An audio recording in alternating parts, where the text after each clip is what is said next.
Why is it that we have all this experience and all of these life lessons? Why is it that as leaders we just can't think great thoughts on our own and get it done? What is it about sharing and talking it through with other people that makes such a difference? Well, I think it's actually quite hard to think alone. I mean, there's a really funny experiment that where somebody's put in a kind of locked room and there's absolutely nothing to do but think. And the only available distraction is a little gizmo that gives you a mild electric shock. And in the experiment, almost everybody prefers the electric shock to just sitting there quietly and thinking.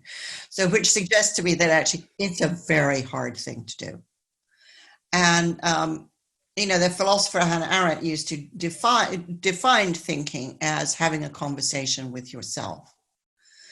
But having a conversation with yourself is difficult. And it's often difficult because we have fears and doubts about ourselves. So it can become unproductive quite quickly too. So I think having a conversation with someone who is unequivocally on your side, who wants only the best for you and your organization, is probably the closest you can come to having out loud the kind of conversation that is thinking. And it's super difficult to start from scratch with yourself because all these things have kind of glommed together.